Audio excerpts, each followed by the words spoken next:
Hello and welcome to How to Survive Medical School Part 2. My name is Dr. Moses Kazevu. Thank you for the 1,000 subscribers. I know you haven't seen me in a while, and this is the first time you're seeing me in a while after we've reached 1,000 subscribers. To every one of you that has subscribed to the channel, thank you so much for the support. For those that haven't yet subscribed, please hit the subscribe button, hit the bell notification icon as well to be receiving notifications of such videos every time I post. Grab your piece of paper, grab your pen, and let's go.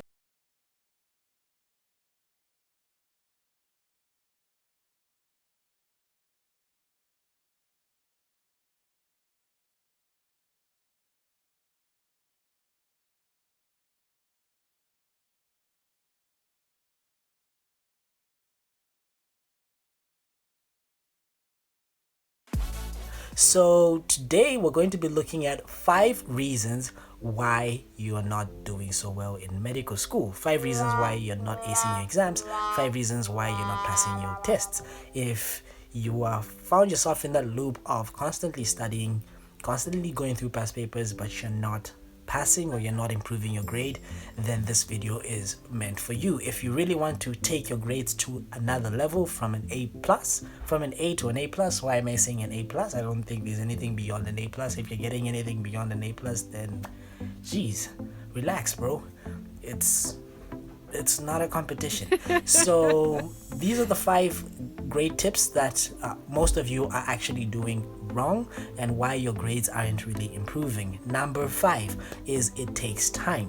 Most of you lack the patience, most of you lack the dedication of actually putting in the work and actually waiting for the results. You just fail one test and you assume, oh, this is the end of the world.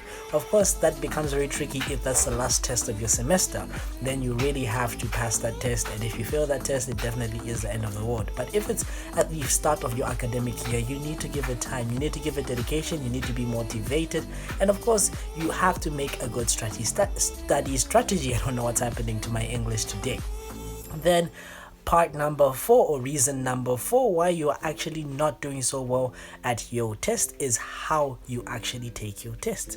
Now, tests are dependent on the level of academic year that you are at. There are some tests that you will take that require you to answer certain multiple choice questions for a single best answer, or true or false. There are some tests that will require you to take essays and actually write essays, be it on preclinical exams or clinical exams, whatever it may be. How you actually answer the questions really matters. You could be either not understanding what the examiner wants you to talk about, or it could be that you understand what the examiner wants you to talk about, but you are answering your own question. You create your own question and you start answering your own question. At the end of the day, the examiner's question isn't really answered. And if the examiner's question isn't really answered, then how exactly are you supposed to pass? So then a nice trick that I learned when I'm taking exams is I first read the question out loud to myself, of course in my head. If you read it out loud in the exam room, that's going to be awkward for the rest of the individual. So I read the question out loud in my head. Like, for example, if someone is asking me list the causes of peptic ulcer disease, I'll read them in my head, list the causes of peptic ulcer disease. Most of the times how you present your work is going to be dependent on how the examiner is going to be marking your work and how the examiner is going to be allocating the different marks. I always assume that when I am taking an exam, I'm like teaching someone that doesn't know anything about the topic. So I do not leave anything to assumption. Most of you leave a lot of things to assumption in exams. Like, for example, you assume that the examiner knows that when you write PUD that you're going to be talking about peptic ulcer disease, but it could be something else. I remember going through a conversation on a WhatsApp group where someone asked what GA is, and the first thing that came to my head was general anesthesia, but of course they were talking about something totally different. So do not leave anything to chance. Write all your abbreviations in full. If you're talking about ABCs in the clinical years, write airway, breathing, circulation. You could be talking about the alphabet for all we know. Then part number 3, or reason number 3 why your grades aren't really improving, are your study skills. How exactly you're studying. Is your study method effective enough for you to retain the information? You find out that most of the times students often are reading and not really studying. There is a huge difference between reading and studying. When someone is studying, they should be an active learner. They should be actively participating in their study session. They should be making effective notes and good notes. They should be asking themselves questions questions at the end of their study sessions on what the things that they covered, and they should be able to recall the things that they covered. If someone is reading is just as good as you sitting down scrolling through Facebook, scrolling through Twitter, reading through the news, you're bound not to remember in the exam. That could be the other reason. And you should know what type of learner you are. Whether you're a visual learner, you learn best with cartoons, with animations, with diagrams, or with texts. Figure out which learner you are, because this will help you learn, and this will help you figure out where exactly you need to be.